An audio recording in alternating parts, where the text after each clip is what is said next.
मैं डॉक्टर नदीम सज्जाद राजा हूँ। मॉनसून में बारिश के साथ बीमारियाँ फैलाने वाले जरासीम भी आते हैं, जिसमें डेंगू, मलेरिया, टाइफाइड जैसी बीमारियाँ फैल सकती हैं।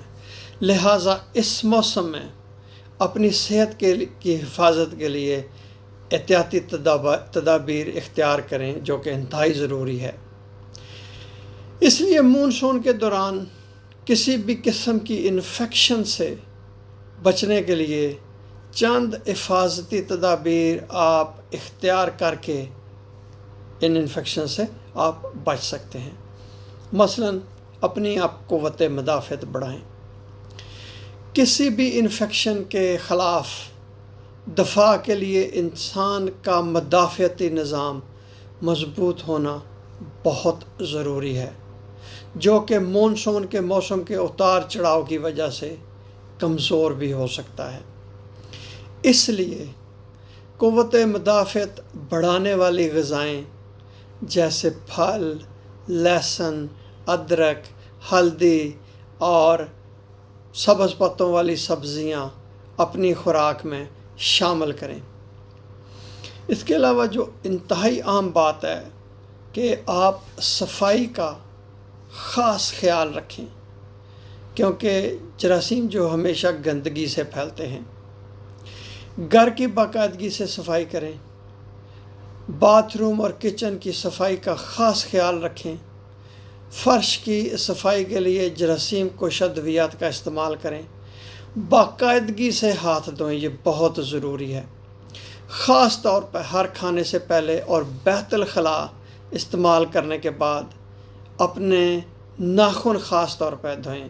रोज़ाना नहाएं, साफ़ सुथरे कपड़े पहनें। साबुन और पानी दस्तयाब न होने की सूरत में आप लोग हैंड सैनिटाइज़र या हैंड जेल भी इस्तेमाल कर सकते हैं, या अगर आपको जल्दी हो खाना खाने में तो आप वो भी इस्तेमाल कर सकते हैं। इसी तरह ख़ुद को साफ़ सुथरा रखने से, घर को साफ़ सुथरा रखने से जो जरासीम है वो आप उनको फैलने से रोक सकते हैं। इसके अलावा अगर आप करेंगे तो बहुत सारी बीमारियां जो है ना, उनसे आप जो है आपकी बचत होगी। मानसून के मौसम में बहुत बड़ा मसला होता है साफ़ पानी का, क्योंकि बारिशें बहुत ज़्यादा हो रही होती हैं, तो आपको कोई पता नहीं कि जो आपका पीने का पानी है वो कितना गंदा हो गया है।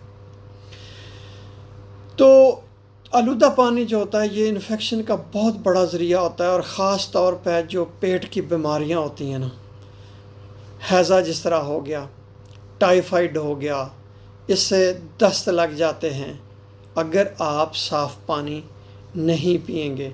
और इसी तरह जो पानी आप इस्तेमाल कर रहे हैं सब्ज़ियों को, फलों को धोने के लिए, उसकी भी आप ये यकीन कर लें कि वो पानी साफ़ है जिसको आप इस्तेमाल कर रहे हैं। अगर आपको बोतल वाला पानी नहीं मुयस्सर, तो आप जो है पानी को उबाल सकते हैं।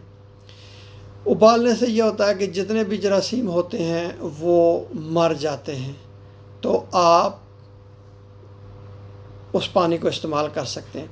स्ट्रीट फूड, क्योंकि इसमें पता नहीं होता कि उन्होंने कितना हाइजीन का ख्याल रखा है या नहीं रखा है, सफाई सुथराई का ख्याल है कि नहीं है, कितने वो ट्रेंड हैं। तो बैक्टीरिया और जो वायरस होते हैं वो, अगर ये फूड आपकी आलूदा हो जाए तो इससे फूड पॉइजनिंग हो सकती है, आपको दस्त लग सकते हैं, जिसको हमारी ज़बान में कहते हैं गैस्ट्रो हो गई है, और हाजमे के मसाइल पैदा हो सकते हैं। इसलिए ख़ास तौर पर यह ध्यान रखें कि आप स्ट्रीट फूड जो है ना खाएं, और घर पर भी जो खाना तैयार करें उसमें सफाई का ख़ास ख्याल रखें। और जो अगर बाहर भी आप खाना खा रहे हैं वहाँ भी देखें कि वहाँ सफाई का ख़ास ख्याल रखा जा रहा है कि नहीं रखा जा रहा, और गरम गरम चीज़ें खाएं। इस मौसम में मच्छरों की बहुत ज़्यादा बहुतात हो जाती है, और मच्छर आपको पता है डेंगू, मलेरिया ये फैलाने का सबब बनते हैं। तो इसलिए ख़ास तौर पर मच्छरों से बचाव का कोई इंतज़ाम करें ताकि आप इन बीमारियों से बच सकें। तो इसके लिए वो मॉस्कीटो रिपेलेंट भी उसको कहते हैं, वो भी मिलता है। मच्छरदानी आप इस्तेमाल करें, आप अपने आप को ढाँप के रखें, और ख़ास तौर पर जो आपकी गर्दन है या टखने हैं वो आप उनको خاص طور پہ ڈھانپ کے رکھیں اور گھر کے دروازوں کے باہر جالیاں لگوائیں تاکہ مچھر اندر نہ آ سکیں، اور مچھروں کے لیے آپ سپرے بھی کریں۔ بہت شکریہ یہ ویڈیو دیکھنے کا۔